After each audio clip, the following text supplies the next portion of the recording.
Te cuento que la nariz tiene el mismo largo que la frente.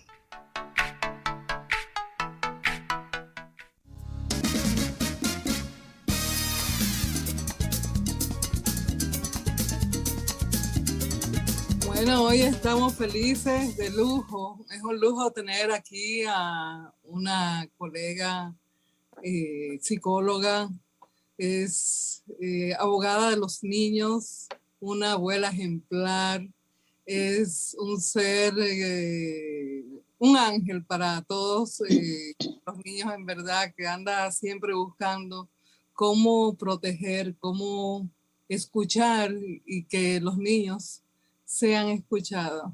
Yo entiendo que Adi Polanco, quien nos acompaña hoy, es alguien que verdaderamente merece el respeto, la consideración de todos, y es un ser maravilloso, de verdad. Bienvenida, Adi, a Santo Domingo, un honor estar con ustedes.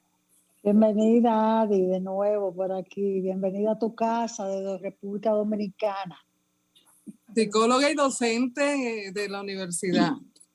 Ha sido por muchos años. Hoy venimos con el tema de la voz de los niños, Adi. A tu entender como psicóloga, háblanos un poquito de esto, porque todo el tiempo me he escuchado que los muchachos no dicen mentiras, dependiendo de qué voz tú vas a escuchar, ¿verdad? Háblanos un poquito lo que de esto. pasa es que los niños obviamente van a decir mentiras si les enseñaron a decir mentiras.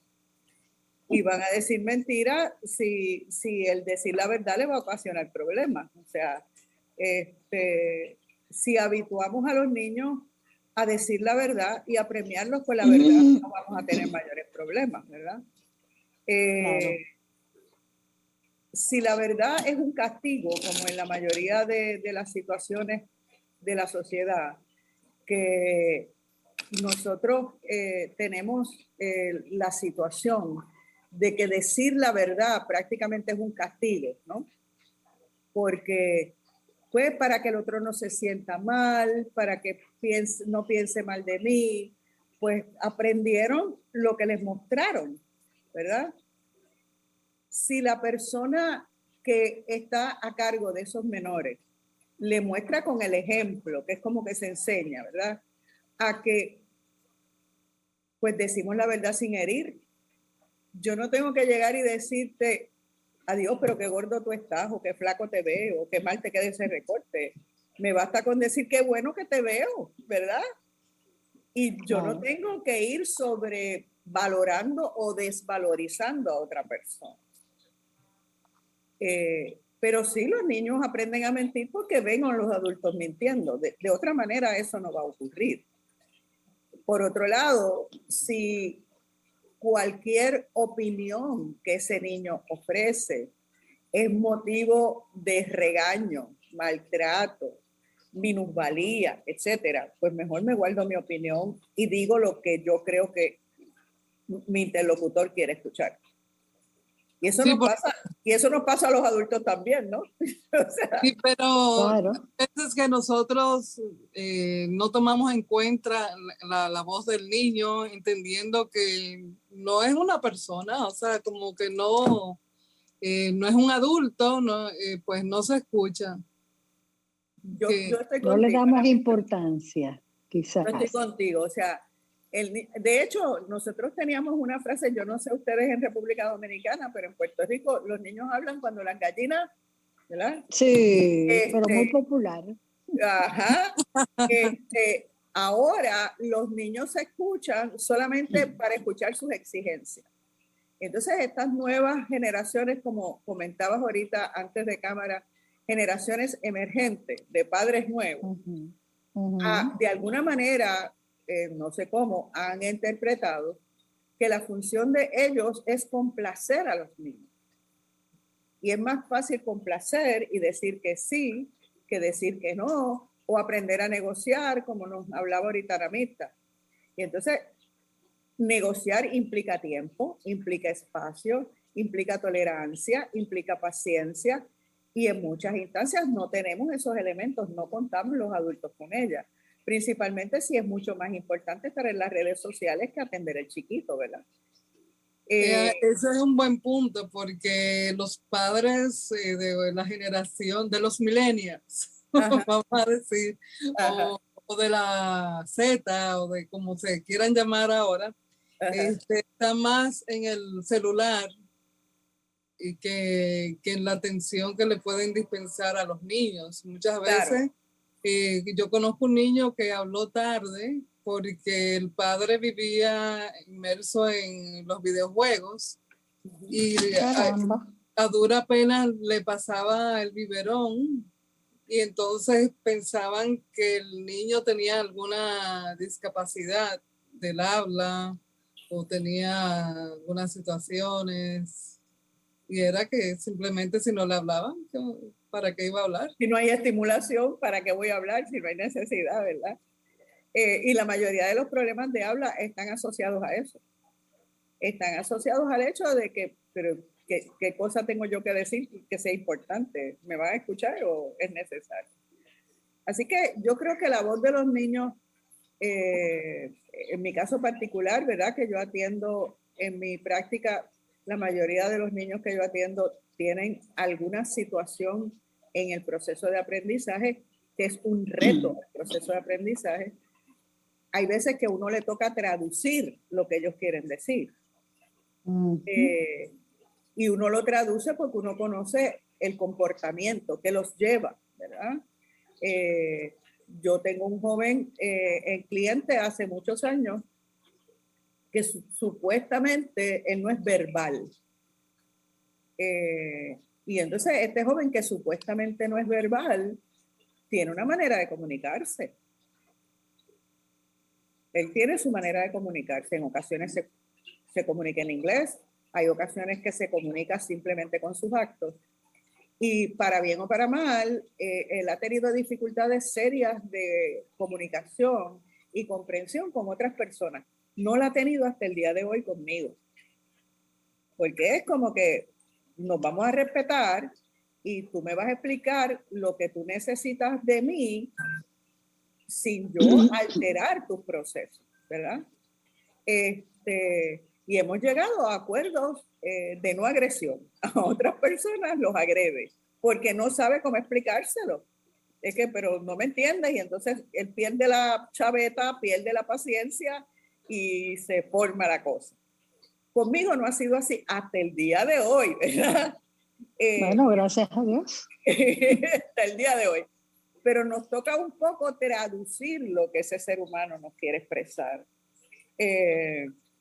Y ahora mismo estamos en un proceso donde el joven va a cambiar de escuela y a nadie se le ocurrió que el joven respetuosamente tiene que tener una transición a ese nuevo proceso. Pues, pero para mí suena fácil, ¿verdad?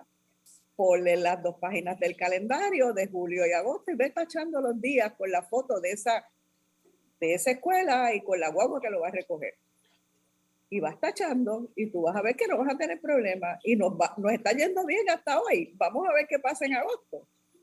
Porque hay una cosa que se llama transición ordenada y yo creo que la mayoría de los adultos no nos gusta que tomen decisiones por nosotros e impuestas y unilaterales. A los niños tampoco. Y entonces el respetar... Es lo que pasa regularmente. O sea, nosotros tomamos decisiones por ellos y... Aún no estén de acuerdo. No, porque los niños no se mandan, ¿verdad? Esa frase que ellos no se mandan. Y entonces nos olvidamos de que ellos son personas, no sacos de papa, no son floreros. Nosotros no nos movemos a su antojo. Con gustos. Recientemente yo compartía con una persona a la que respeto profundamente y me decía que la voluntad de los niños puede ser estar comiendo mantecado todos los días, pero porque nosotros pensamos en los niños como entes tan incompetentes y tan incapaces. Los niños saben lo que quieren, saben quién los ama, saben quién no los ama, saben quién los protege, saben quién no los protege. Ellos seleccionan. En ocasiones los obligamos a abrazar, a besar gente que ellos no quieren hacerlo. Adi, déjame hacerte una pregunta. He notado que a veces los padres ven los celulares y las tabletas como las nuevas nanas. Y ahorita escuché a Ana Mirta decir del joven que no hablaba, del niño que no hablaba porque no escuchaba a nadie en su casa. Y hoy en día estoy viendo que padres están incluyendo dentro de la educación la lengua de señas.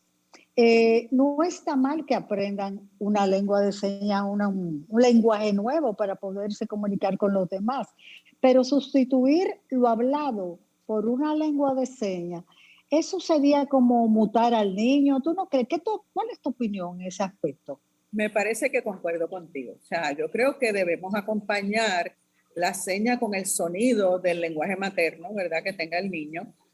Porque la experiencia que yo he tenido con los niños no hablantes, los niños que tienen dificultades de habla o de articulación, o sea, que la gente no los entiende cuando ellos hablan, siempre nos conduce a problemas de comportamiento. Realmente no soy patóloga de habla, no sé si el hecho de que no tengan la expresión hablada es lo que provoca los problemas de comportamiento, que entonces ellos empiezan lo que se conoce en inglés como acting out. Y brincamos y saltamos, entonces te lo digo con todo el cuerpo para que sea grande, para que lo vea. Usualmente los niños nos invitan a una comunicación con ellos a través del juego, a través del comportamiento, no de la palabra. O sea, muy pocas veces yo puedo decir, me voy a sentar a tener una conversación seria con un niño de 5 o 6 años. Eso no funciona de esa manera.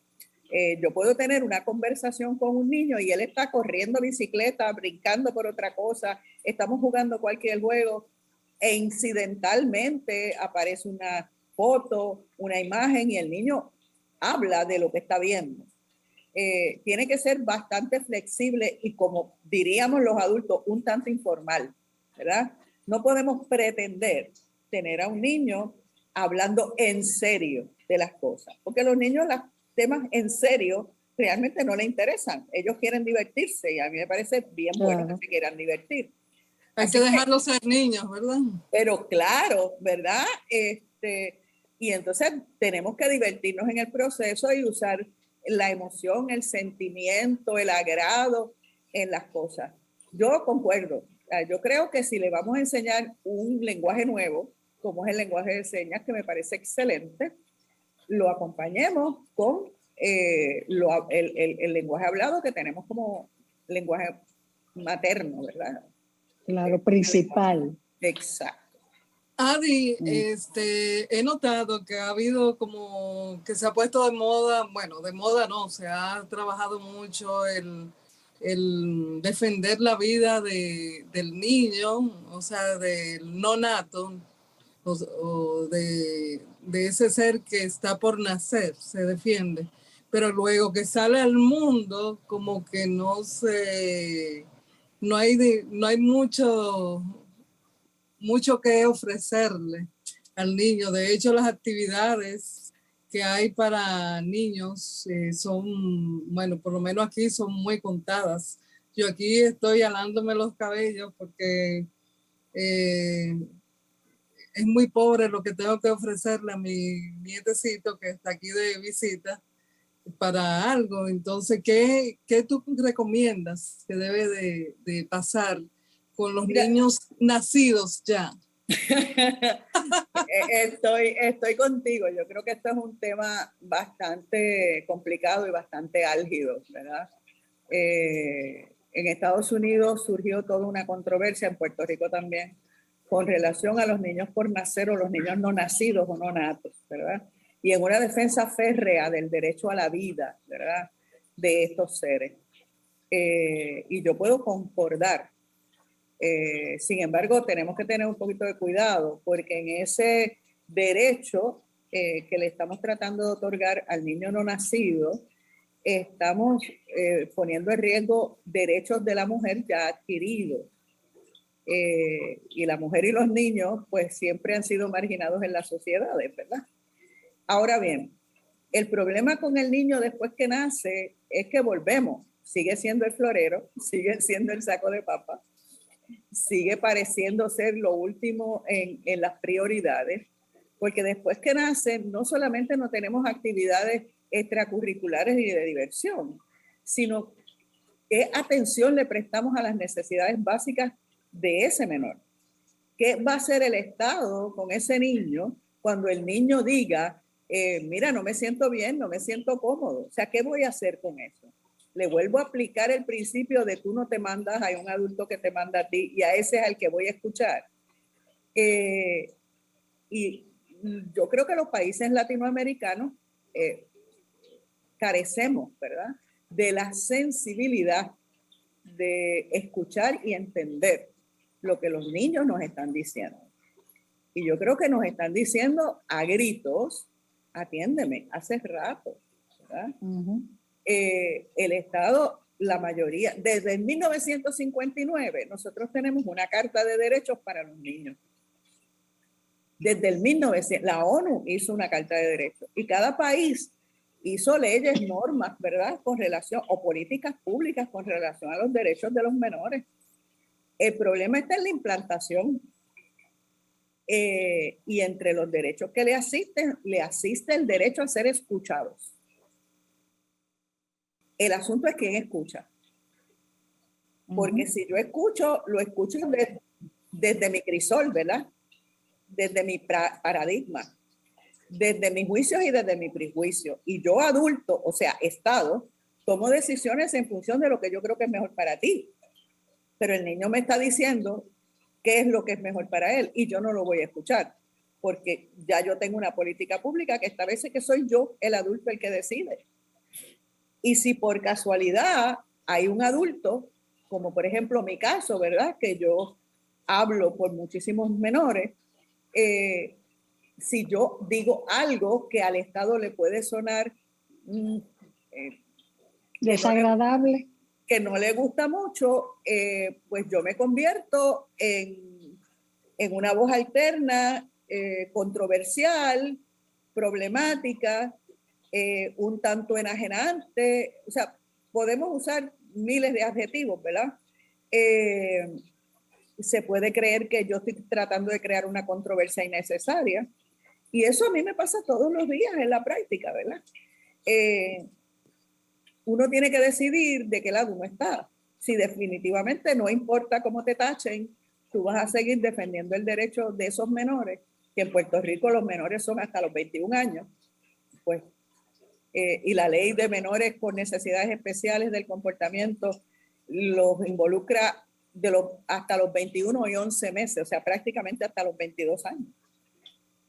O sea que yo creo que va a depender mucho de esa sensibilidad. Lamentablemente, Ana Mirta, lo que hablábamos era, ¿sabes?, ¿quién es que escucha?